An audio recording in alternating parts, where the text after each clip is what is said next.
حج ایسی عبادت ہے کہ بندہ مومن اللہ کی راہ میں مال بھی خرچ کرتا ہے اور اپنے آپ کو بھی پیش کرتا ہے۔ یہ ایک ایسی جامع عبادت ہے کہ جس کو رب تبارک و تعالی نے پسند فرمایا۔ آج کا ہمارا موضوع وہ یہ ہے کہ رسول اللہ صلی اللہ علیہ وسلم کا آخری حج، حضور رحمت عالم صلی اللہ علیہ وسلم نے جو 10 ہجری کو حج ادا کیا، یہ ایسا حج ہے کہ جسے پڑھ کر اور سن کر اہل ایمان کی روح تازہ ہو جاتی ہے۔ 9 ہجری کو حج فرض ہوتا ہے اور آج 1447 ہجری چل رہی ہے۔ آج تک تقریباً 1437 حج ادا ہو چکے ہیں۔ اب 1438واں حج جو ہے اس سال ادا ہوگا۔ اس وقت سے لے کر آج تک حاجی حج پر جا رہے ہیں اور یہ سلسلہ قیامت تک جاری رہے گا۔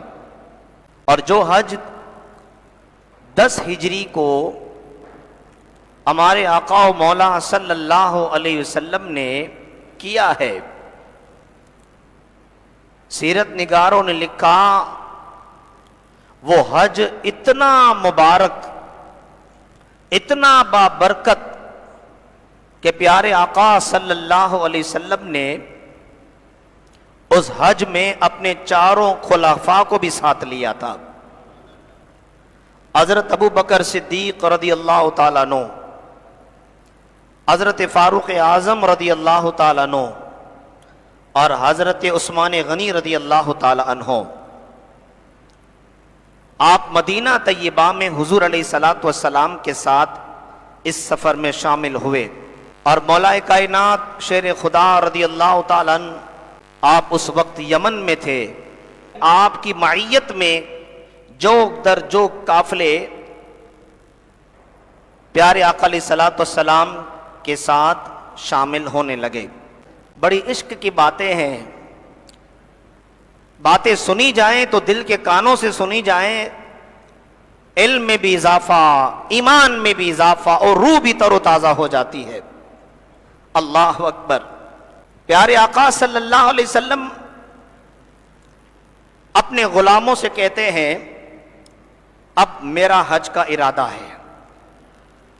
حضور علیہ الصلوۃ والسلام نے 10 ہجری کو حج ادا کرنے کا اعلان کر دیا۔ مدینہ پاک میں سرکار کریم علیہ السلام موجود ہیں۔ سیرت نگاروں نے لکھا مدینہ پاک میں جہاں کہیں بھی حضور کا غلام تھا وہ سارے حضور علیہ السلام کے قدموں میں حاضر ہو گئے کہ چلو حج کو چلو، اور وہ بھی حج ہے پیارے مصطفیٰ کے ساتھ، وہ حج ہے حضور علیہ السلام کی معیت میں۔ ہم حضور کے ساتھ احرام باندھیں گے، تلبیہ پڑھیں گے، نمازیں پڑھیں گے، کعبے کا طواف کریں گے۔ اللہ اکبر۔ مرد جمع ہو گئے، عورتیں جمع ہو گئی، حتیٰ کہ جو عورتیں حاملہ تھیں وہ بھی آ گئیں کہ حج ہے تو پیارے آقا کے ساتھ حج ہے، یہ ہماری خوش قسمتی ہے۔ اللہ اکبر۔ 90,000 صحابہ کرام کا ہجوم، حضور کے غلاموں کا ہجوم تھا۔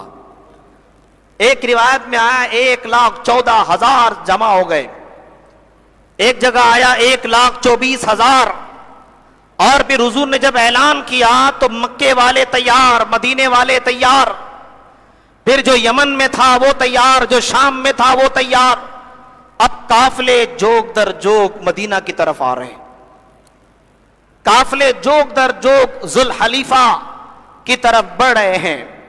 اللہ کے محبوب صلی اللہ علیہ وسلم ہادی و مرشد فریضہ حج ادا کرنے کے لیے نکلے۔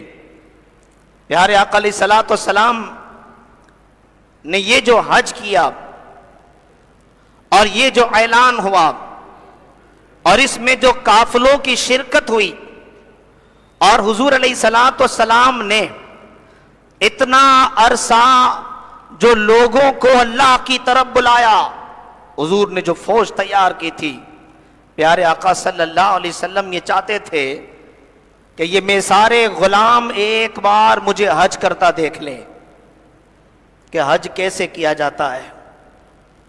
اللہ رب العالمین کے مقدس گھر کی زیارت اور طواف کے لیے، فریضہ حج کی ادائیگی کے لیے اس قافلہ عشاق کے جو سالار تھے وہ رب العالمین کے محبوب ہیں، وہ رحمت للعالمین ہیں۔ اللہ اکبر، حضور کے غلاموں پر ایک بے خودی طاری ہو گئی، مچلنے لگے۔ مکہ مکرمہ کا سفر بھی حضور علیہ السلام کی قیادت میں کیا، مناسک حج کی ادائیگی اور وہ بھی اللہ کے برگزیدہ رسول کی براہ راست رہنمائی میں۔ زہے سعادت، زہے قسمت، ہر شخص اپنی خوش بختی پر ناز کرنے لگا اور اس سفر سعادت میں شریک ہونے کے لیے تیاری کرنے لگا۔ پیارے آقا علیہ الصلوۃ والسلام نے خود کہا کہ لوگوں کو بتاؤ کہ میں اس سال حج پر جا رہا ہوں، تم بھی چلو۔ اللہ اکبر، جوں جوں حج کا مہینہ قریب آتا گیا، محبت و شوق کے جذبات میں بے قراریاں اور بے چینیاں بڑھتی گئیں۔ قافلوں کے قافلے مدینہ طیبہ پہنچنے لگے۔ مدینہ شریف کے ارد گرد جو کھلے میدان تھے وہ اللہ کے مہمانوں کے خیموں سے بھر گئے۔ اللہ اکبر، 25 ذی قعدہ ہفتے کا دن تھا، نماز ظہر پیارے آقا علیہ السلام نے مسجد نبوی کے بقعہ نور میں پیارے آقا علیہ السلام کی اقتداء میں غلامان رسول نے نماز ظہر ادا کی۔ کیا لطف ہوگا، کیا قیام ہوگا، کیا کیف و سرور ہوگا اور کیا سجدوں کے مزے ہوں گے کہ حضور علیہ الصلوۃ والسلام نماز ظہر کی امامت فرما رہے ہیں، حج کی تیاری ہے، قافلہ اب چلے گا۔ حضور علیہ السلام نے اپنے غلاموں میں عظیم مجاہد صحابی رسول حضرت ابو دجانہ رضی اللہ تعالیٰ عنہ کو اپنی جگہ پر نائب مقرر کیا۔ ابو دجانہ، آپ میری جگہ پر نائب مقرر ہیں۔ جب یہ قافلہ ذوالحلیفہ کے مقام پر پہنچا، جسے ابیار علی کہتے ہیں، جیسے میقات کہتے ہیں، مدینہ سے مکہ جانے والے میقات پر رک کر احرام پہنتے ہیں، نیت کرتے ہیں، نوافل ادا کرتے ہیں۔ پیارے آقا صلی اللہ علیہ وسلم کے غلاموں کا یہ قافلہ ذوالحلیفہ کے مقام پر پہنچا۔ حضور نے فرمایا یہاں رک جاؤ، سب ٹھہر جاؤ اور سب اپنی سواریوں سے اترو۔ آقا علیہ الصلوۃ والسلام کے حکم پر سب اپنی سواریوں سے اترے، کوئی سواری پر ہے، کوئی پیدل ہے۔ نماز عصر حضور نے قصر ادا کی، 4 کی جگہ پر 2 نماز۔ یہاں سرکار دو عالم صلی اللہ علیہ وسلم نے رات گزاری، مغرب عشاء، اور دوسرے روز کی صبح اسی مقام پر حضور نے ادا کی۔ اور یہاں بڑے لطف کی بات اور آپ کا ایمان تازہ ہوگا، حضرت ابو بکر صدیق رضی اللہ تعالیٰ عنہ موجود ہیں، آپ کی زوجہ حضرت اسماء بنت امیس رضی اللہ تعالیٰ عنہ آپ بھی موجود ہیں اور آپ حاملہ تھیں۔ آپ نے کہا کہ مجھے بھی حج پر جانا ہے، مجھے بھی حضور کے ساتھ سفر حج کرنا ہے، اور یہ بڑی سعادت کی بات ہے کہ حج ہم کریں وہ بھی اللہ کے رسول کے ساتھ۔ حضرت اسماء بنت امیس رضی اللہ تعالی عنہ آپ پیٹ سے ہیں، حاملہ ہیں، اب وہاں ڈیلیوری کا وقت آ گیا، ذوالحلیفہ کے مقام پر یہاں نیت کی گئی، احرام باندھا گیا۔ جب حضرت اسماء بنت امیس نے احرام باندھ لیا، اب وہ وقت قریب آیا کہ اللہ پاک نے آپ کو چاند سا بیٹا عطا فرمایا. حضرت محمد بن ابو بکر رضی اللہ تعالی عنہما، آپ وہ صحابی رسول ہیں کہ پیدا ہوتے ہی سرکار کے ساتھ حج کرنے کی سعادت حاصل ہو گئی آپ کو.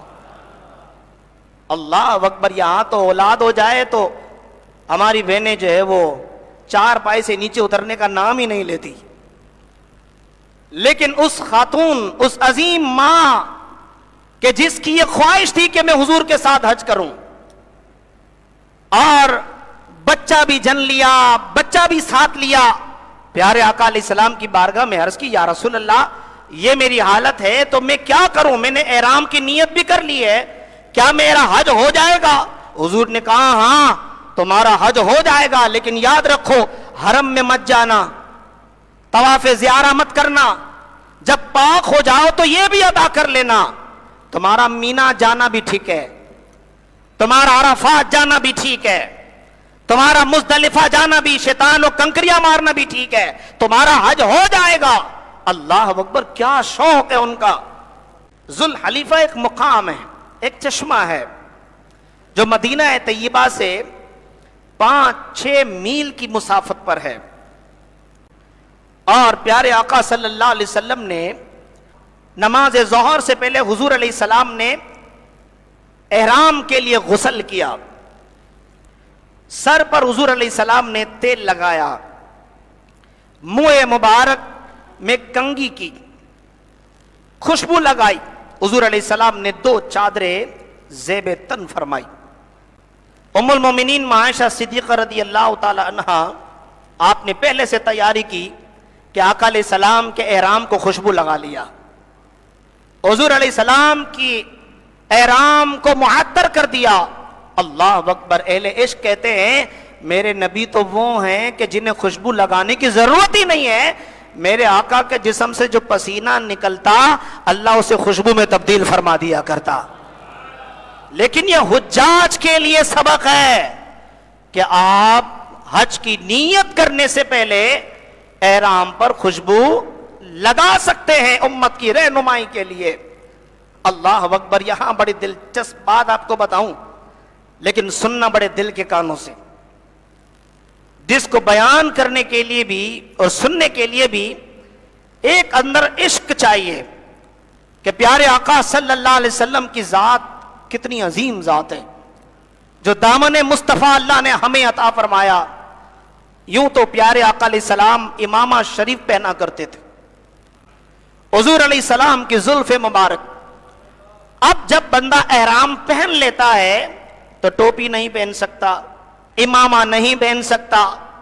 صحابہ اکرام نے حضور کو دیکھا، اور کیا دیکھا اور کیسا دیکھا کہ پیارے آقا صلی اللہ علیہ وسلم نے ذوالحلیفہ کے مقام پر جب احرام کی نیت کی، رسول اللہ صلی اللہ علیہ وسلم نے اپنے سر انور کو ننگا کر دیا، اور جب ہم نے حضور علیہ السلام کے بال مبارک کو دیکھا تو بیچ میں ایک لکیر بنی ہوئی تھی. جب اس لکیر کو ہم نے دیکھا تو اس لکیر سے نور کی کرنیں پھوٹ رہی تھی. دیکھو بات کتنی عظیم ہے. یہ دیکھو صحابہ کہتے ہم نے حضور کو دیکھا، اس پیشانی اور اس لکیر سے نور نکل رہا تھا، حضور علیہ السلام کی پیشانی سے نور کی کرنیں پھوٹ رہی تھی. اللہ اکبر. میرے آقا کی زلفیں دیکھی، ہوا جو ہے، ہوا میرے آقا صلی اللہ علیہ وسلم کی کہ زلفوں کا بوسہ لے رہی تھی.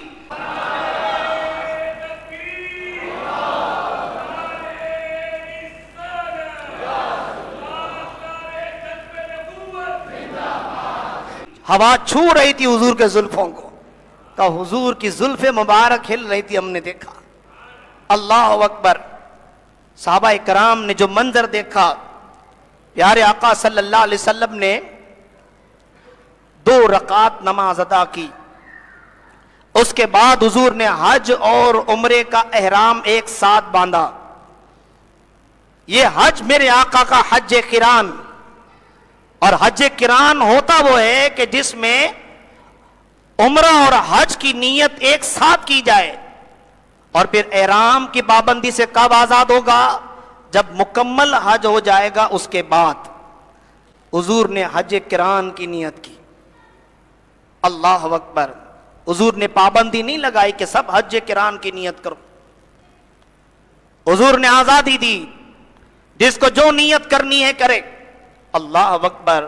ابو بکر ساتھ، حضرت عمر ساتھ، حضرت عثمان غنی ساتھ، لیکن حضرت علی آ رہے ہیں یمن سے، حضور کے قافلے میں شامل ہو رہے ہیں.